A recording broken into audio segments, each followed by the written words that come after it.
निष्कलंकता, वो विवाह करने के लिए नहीं, निष्कलंकता की बात हो रही है। 10 कुंवारी निष्कलंक, अपने आप को परमेश्वर के लिए, सर्वशक्तिमान के लिए निष्कलंक बनाए रखना, निष्पाप, पवित्र, शुद्ध। सोचिए कि मेमने के लहू ने आपको निष्कलंक कर दिया है, लेकिन आपको उस लहू पर विश्वास करते रहना पड़ेगा। बाइबल में पौलुस ने यही कहा, ईश्वर ने चाहा ईसा मसीह हमारे पाप के लिए प्रायश्चित करे। उसको मालूम था कि 2000 साल के बाद में बहुत लंबा समय हो जाएगा यीशु के आने में, इसलिए पौलुस ने कहा ईश्वर ने चाहा ईसा मसीह हमारे पाप के लिए प्रायश्चित करे और हम उस प्रायश्चित पर विश्वास करके कम्युनियन में, उसके आने तक कम्युनियन के साथ सहभागिता करें, और वो कम्युनियन जो हम लेते हैं उसके द्वारा हम उसके पवित्र लहू से निष्कलंक हो जाए।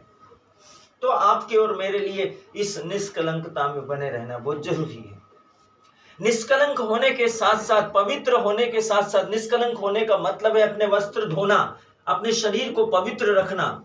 उसके साथ साथ जरूरी है कि हम सिर्फ निष्कलंक होना काफी नहीं है, हमारे अंदर वचन होना जरूरी है। इसलिए मसाल, उसने कहा मेरा वचन तुम्हारे पांव के लिए ज्योति और तुम्हारे मार्ग के लिए उजियाला। इसलिए उन 10 कुंवारियों में से 5 समझदार कुंवारियों की मसाले जल रही थी। इसका मतलब है कि वो कंटिन्यू तैयार थे उसके आगमन के लिए। उनको पता था कि दूल्हा आएगा और कभी भी आएगा, इसलिए वे तैयार थे। उनके पास कुप्पियों में तेल था। ये प्रतीकात्मक रूप से कहा गया है कि कुप्पियों में तेल, कुप्पी क्या है, वो एक सिस्टम है, वो एक सिस्टम है। आपका हृदय क्या है, आप सोचिए, आपका हृदय एक संदूक है, परमेश्वर की उपस्थिति का स्थान है। वेदी के रूप में या संदूक के रूप में वो है। उसको ये 2 ही टाइटल उसके लिए काफी है समझने के लिए। या तो वे संदूक है जिस पर कम्युनियन है, या फिर वो एक या तो वेदी है जिसमें परमेश्वर का वचन है।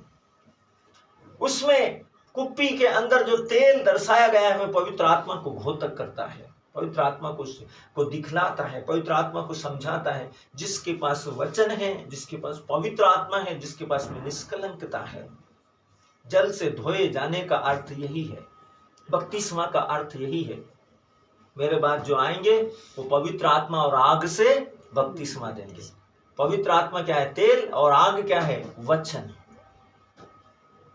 पवित्र आत्मा और तेल से निष्कलंकता, आपके पाप धो दिए गए, आप पवित्र हैं, पूर्ण रूप से पवित्र। तो आप अपने आप को समझिए, 5 मूर्ख कुमारियों के समान मत बनिए। ये वो शिष्यों को घोतक है जो यीशु के साथ थे, लेकिन परीक्षा की घड़ी में सो गए थे। जब विपत्ति आई, परेशानी आई, तो वो भाग खड़े हुए। एक ने 30 सिक्कों में बेच दिया, एक ने उससे कहा मैं जानता तक नहीं। सोचिए मेरे प्रियो, ऐसा ही समय आएगा जब बहुत से विश्वासियों के हृदय के विचार प्रकट हो जाएंगे। तो ये समय है कि हम आत्मा में अपने आप को तैयार करें, सत्यनिष्ठा में अपने आप को तैयार करें, विश्वास के साथ घोषणा करें। हम आज की बात